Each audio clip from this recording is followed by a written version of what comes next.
കുട്ടികളെ പേടിപ്പിച്ച് വായിൽ കൈ കെട്ട് വേദനാക്കി ഉപദ്രവിക്കുന്ന അല്ലെങ്കിൽ കരയിപ്പിക്കുന്ന ഒരു തെറാപ്പിയാണ്. ഒരു പാരന്റിനോട് പറഞ്ഞിട്ടുണ്ട് കുട്ടീനെ അടിക്കരുത് കേട്ടോ എന്ന് സെഷൻ എടുക്കാൻ പോകുന്നതിന്റെ മുന്നേ.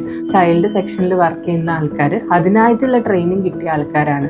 ഈ ഒരിക്കലും കുട്ടികളെ അടിക്കുക, ഉപദ്രവിക്കുക അല്ലെങ്കിൽ കരയിപ്പിക്കുക എന്നുള്ള കാര്യം നമ്മൾ ഒരിക്കലും ചെയ്യില്ല. അവരെ കൂടെ കളിച്ച് സംസാരിച്ച് അവർക്ക് വേണ്ട ഒരു രീതിയിൽ ഇരുന്ന് കളിയിലൂടെ സംസാരിപ്പിക്കുക അല്ലെങ്കിൽ കളിയിലൂടെ പഠിപ്പിക്കുക എന്നുള്ള കാര്യങ്ങളാണ് ചെയ്യുക. ഫിസിയോതെറാപ്പിസ്റ്റ് എന്ന് മാത്രമല്ല കേട്ടോ, നമ്മൾ ഈ ഫീൽഡിൽ വർക്ക് ചെയ്യുന്ന ഒക്യുപേഷണൽ തെറാപ്പിസ്റ്റ് ആണെങ്കിലും ബിഹേവിയറൽ തെറാപ്പിസ്റ്റ് ആണെങ്കിലും ഇനി അതല്ല പീഡിയാട്രീഷ്യൻസ് ആണെങ്കിലും കുട്ടികളുടെ ഏരിയയിലുള്ള ആരാണെങ്കിലും അവരതിനുള്ള പ്രോപ്പർ ട്രെയിനിങ് കിട്ടിയ ആൾക്കാരാണ്. സോ ഒരിക്കലും അങ്ങനെ ഒരു ധാരണ ഉണ്ട് കുട്ടികളെ പേടിപ്പിക്കും അല്ലെങ്കിൽ എന്താ പറയുക പേടിപ്പിച്ചുകൊണ്ടാണ് അല്ലെങ്കിൽ കരയിപ്പിക്കുന്ന ഒരു രീതിയിലാണെന്ന്. അപ്പോൾ അങ്ങനെ എന്തെങ്കിലും ഉണ്ടെന്നുണ്ടെങ്കിൽ മാറ്റി നിർത്തി അവർക്കുള്ള പ്രോപ്പർ ട്രെയിനിങ് കൊടുക്കാൻ പറ്റുന്ന ഒരു തെറാപ്പി സെൻറ്ററിലേക്ക് പോയിട്ട് സെഷൻ എടുക്കാനോ അല്ലെങ്കിൽ അവർക്ക് വേണ്ട പ്രോപ്പർ ട്രെയിനിങ് കൊടുക്കാനോ നോക്കാം.